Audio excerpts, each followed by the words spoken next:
go ahead and introduce yourselves and tell us a little bit about yourselves and a little bit about the civil engineering. I'll let you start. Is that all right? Yeah, that's perfect. Hi, my name is Maropi. Just like it was mentioned before, I come from Greece. It's a beautiful country, blue waters and everything. I miss it every day, but here it's perfect too. I'm a civil engineer. I'm a junior. I am the ASCE president. ASCE is the American Association of Civil Engineering. I'm also in Greek life, not the actual Greek life. I meant Greek life, sorority life. I am also involved in Engineers Without Borders, EWB, Concrete Canoe, Steel Bridge, and I work in our admissions office. Okay, and so they're going to want to know, do you actually sleep? Yes. Sometimes, no. I do sleep. I do sleep. Excellent. My background, in addition to a little bit of time practicing as a structural engineer, I served 4 years in the Army, so I have construction management experience. So I get to teach in both of those realms within civil engineering. And I've been here at Rose for 23 years. Outstanding. Thank you for your service. I'm ex-Army as well, and somehow I there we missed go. that. So we have a lot in common, Dr. Henson and I. That's so good to know. Murphy, I need you to back up because you mentioned something about Concrete Canoe. What is that? Okay, so it is a competition team. It's associated with our ASCE team. It's kind of like a branch under ASCE. They're a competition team, and they pretty much build a canoe of concrete. It's pretty much a great way for students to apply what they've learned in our class. One of the classes we're taking is concrete. They take the knowledge they have during class and they apply it in real life. And it does float, right? It does float. It does float. Yes, it does. Do they always float? I mean, so far they've been floating, so yeah, I guess so. Okay, so for civil engineering, for our civil engineer majors, when do students typically select a concentration, like versus maybe going structural versus construction? Okay, so let me unpack that question. You never need choose. Okay, you don't declare which subdiscipline of civil engineering you want to specialize in. But the reality is, after graduation, you're probably going to want to work in one.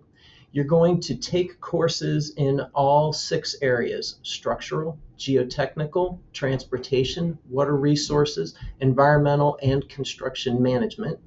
And then in your 4th year, sometimes in your 3rd year, you'll take 3 or 4 advanced courses in that topic, that subspecialty that you love, and then you dive off into your career. Okay. But declare a specialty, you need never do that. Okay, interesting.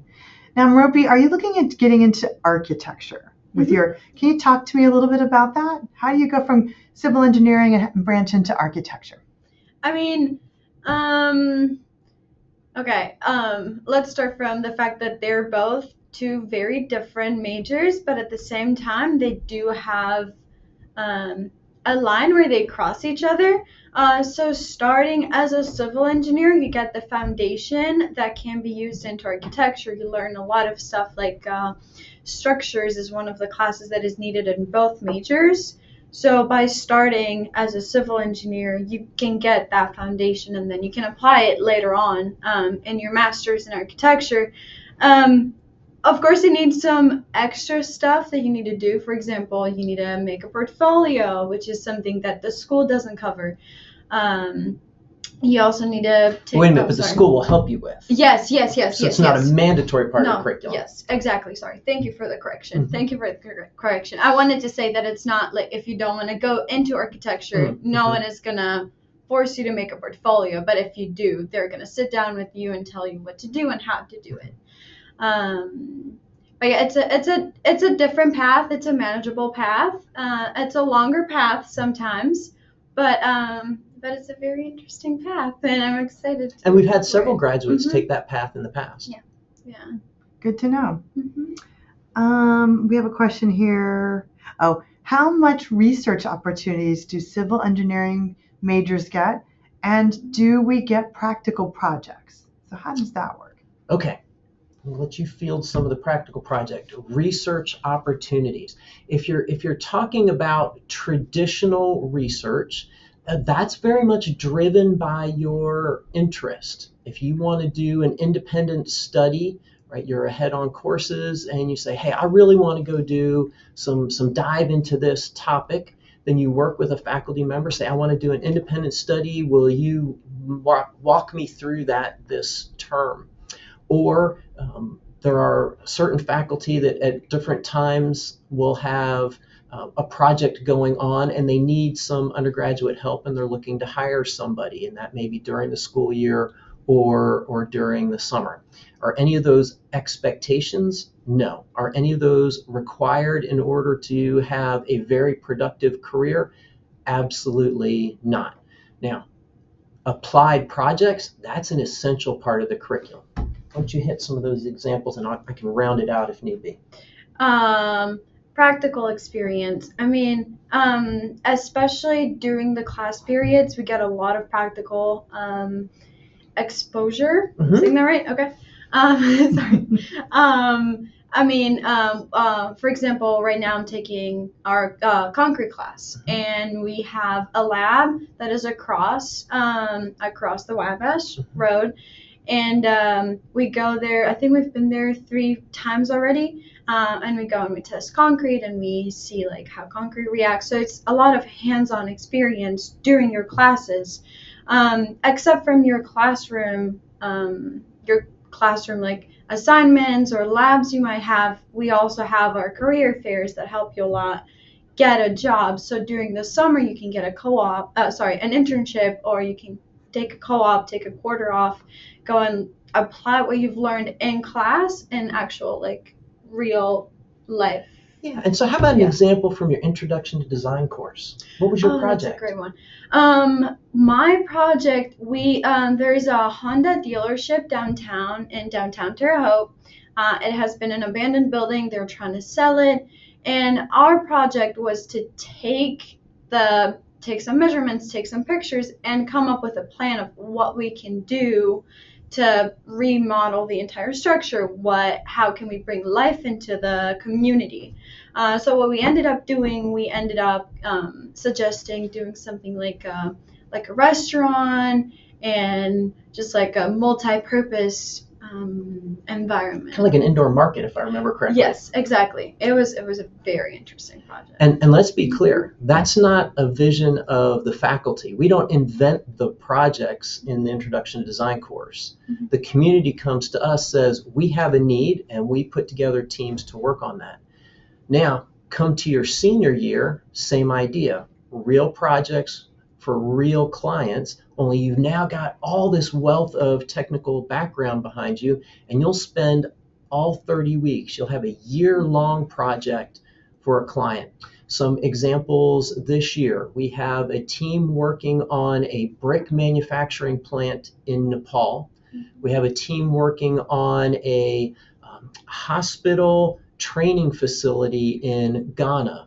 We have a team designing an expansion for the nation's second largest railroad museum. It's in Illinois.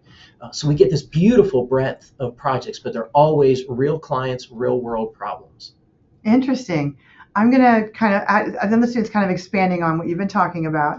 So and Santiago, I'm going to come back to your question in just a minute, but I wanted to stay on this topic.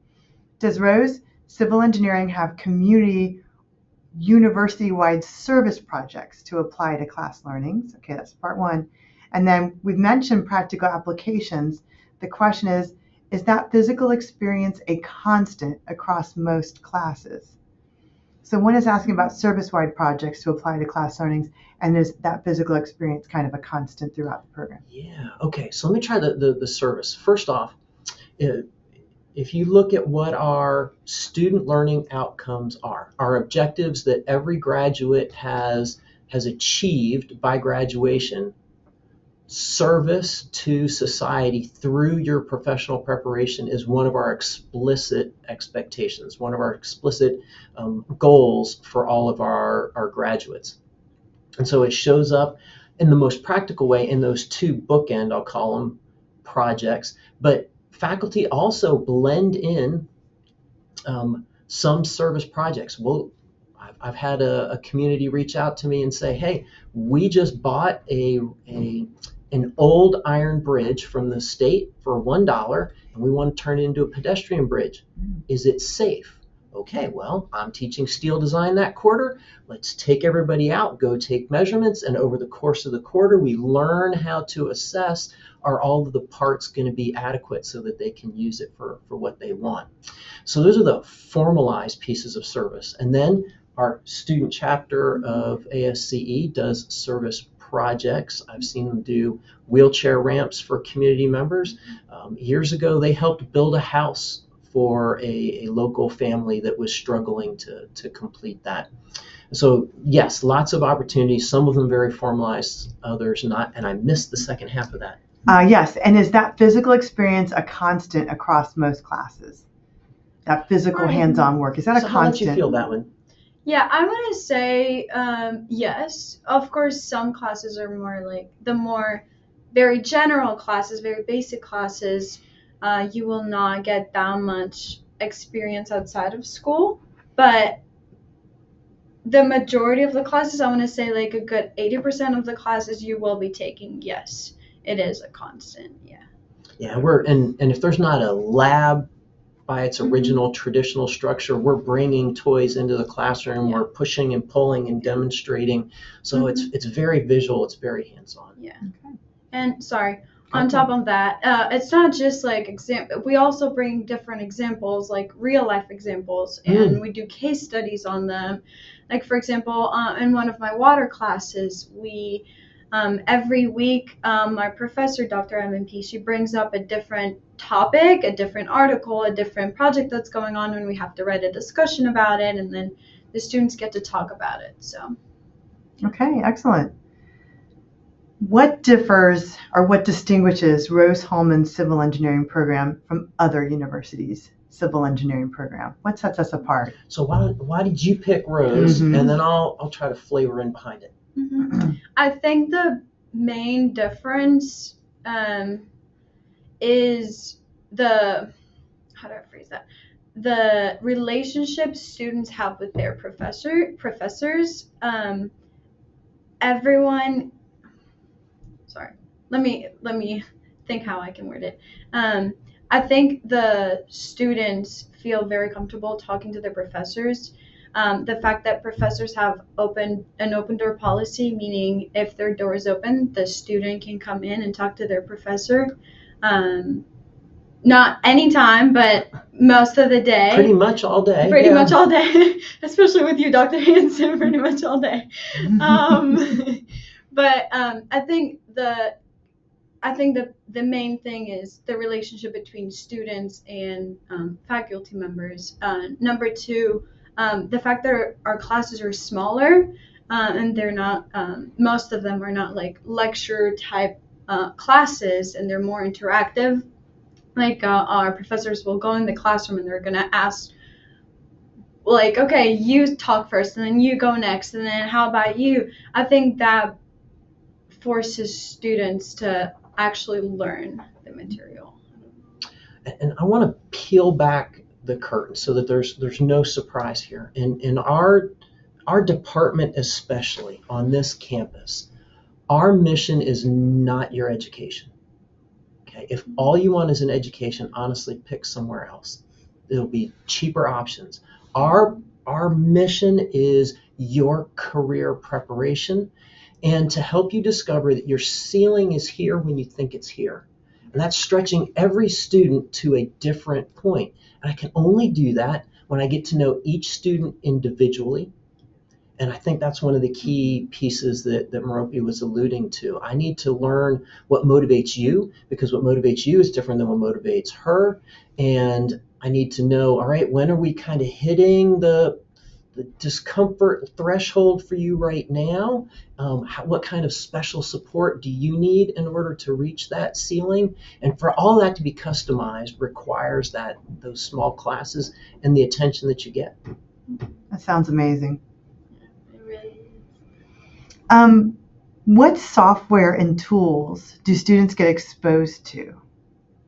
Oh, why don't you try that? I'm going to break this one up Yeah. into small parts. I mean, it depends on the class. Our main classes are structures classes, like statics classes and stuff. We work a lot with AutoCAD, Mastan, and SAP. But these are advanced classes. Not everyone is going to get experience with them.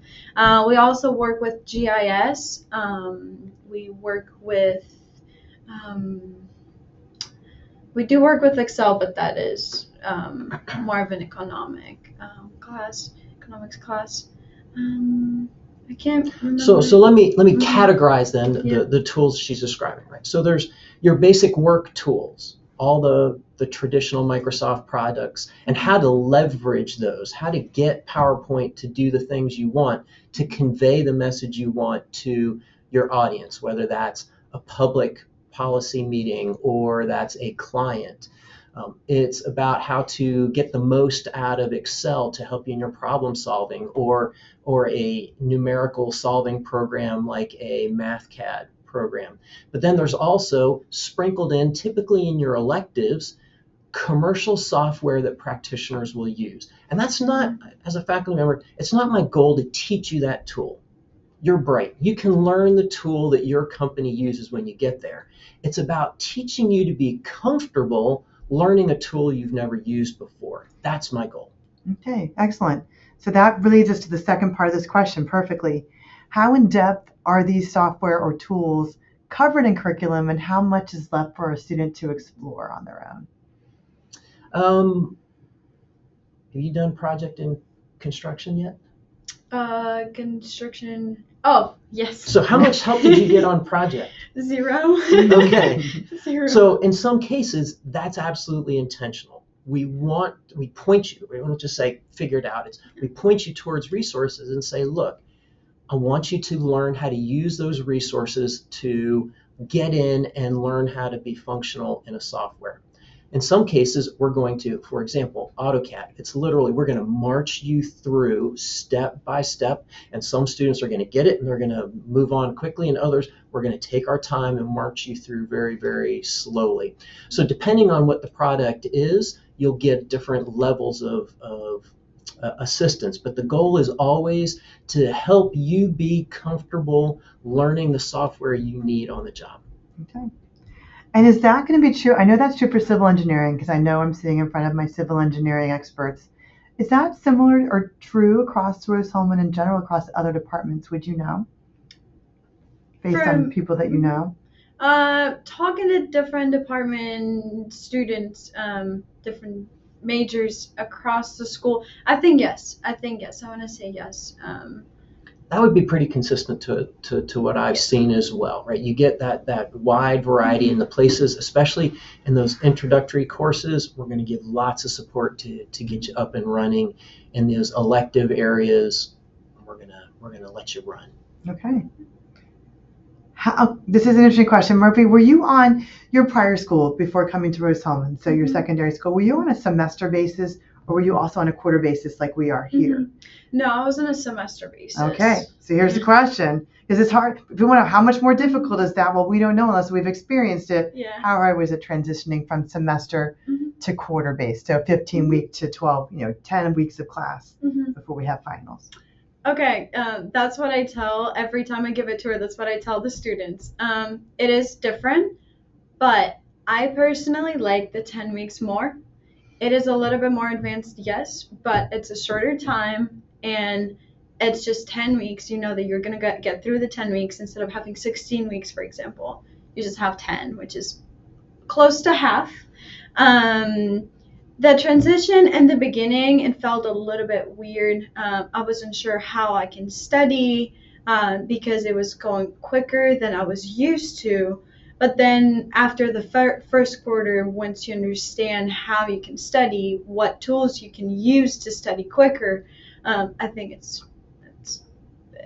it works with me. Yep. Sounds like it was an adjustment. It was, yes. Probably the first quarter, you're just a little bit lost, but I feel like everyone is a little bit lost in the first quarter, but then you're more than fine. Yeah.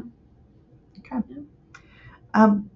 What can students do this summer to help prepare to come to Rose-Hulman in the fall? I'll let you field this, and then I have my answer. Okay.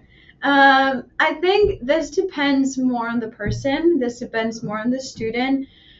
Some students, it will help them a lot if they're with their family and their friends, and they just like do different activities to fill out their day, doing different productive activities, not just sit in their apartment or house.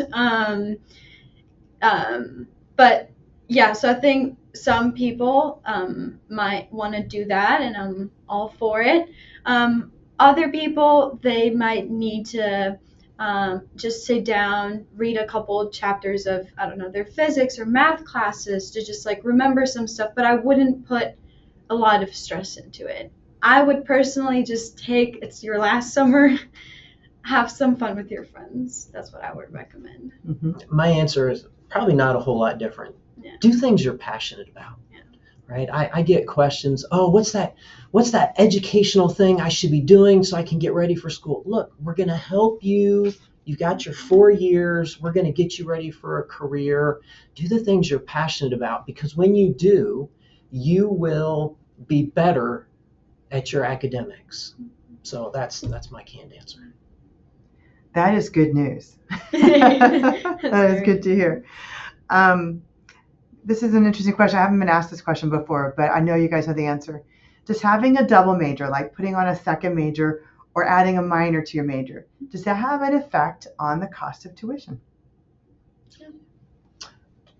You think you want me to do it? You can go first, and then I can. Oh, you go first, because I want to come around the back on that one. Okay. I'm currently doing a minor. I'm minoring in arts, and no, I'm not paying anything extra to do it.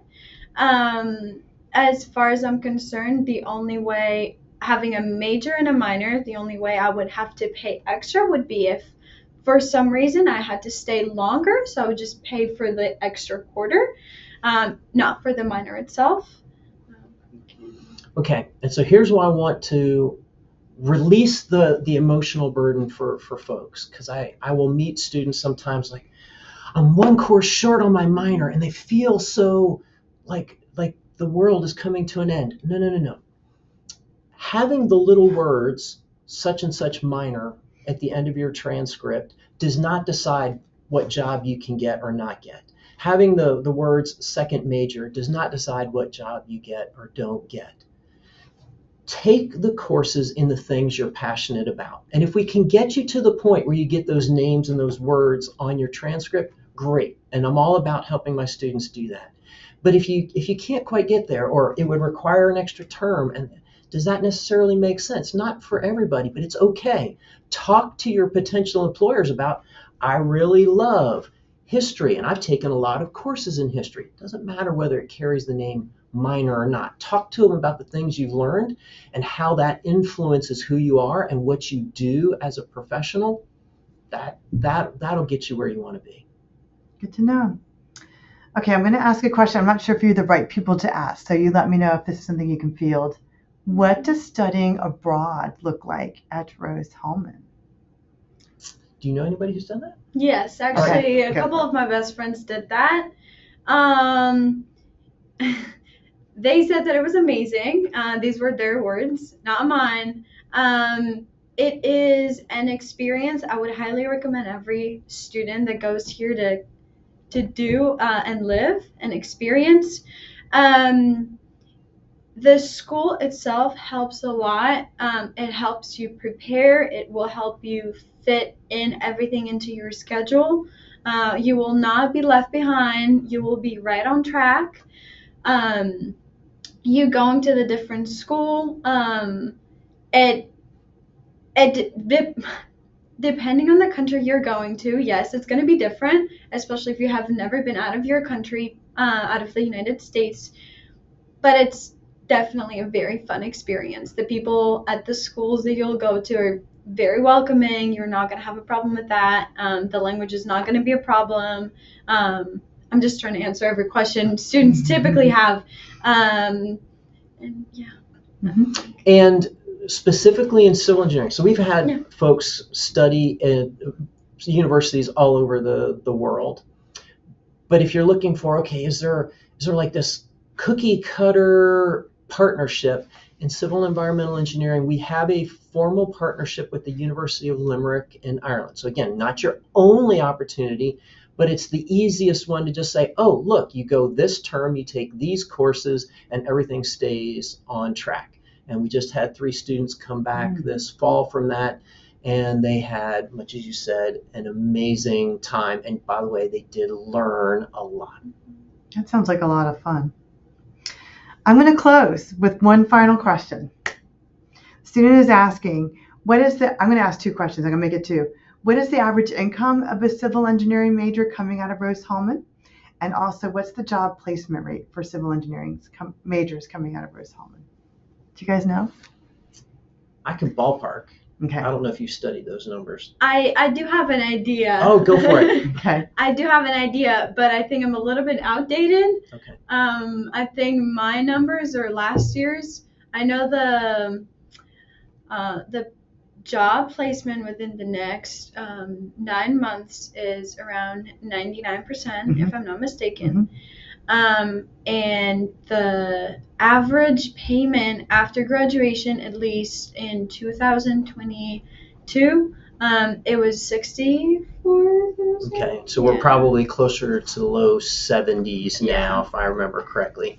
In general, civil engineering is going to be 100% placed by graduation. We have been, for the last few years, the first major off the board. Yep. That is so amazing to hear. I have heard it said this way: there are more civil engineering jobs than we graduate typically. Oh, that's exactly right. Job outlook. The employers are so mad at me, but hey, it's good for you. Good for you. Thank you so much, you 2, for joining us this evening, and thank you to everyone who asked amazing questions. Yes, thank you, everyone. Awesome. And we're going to go ahead and say goodnight.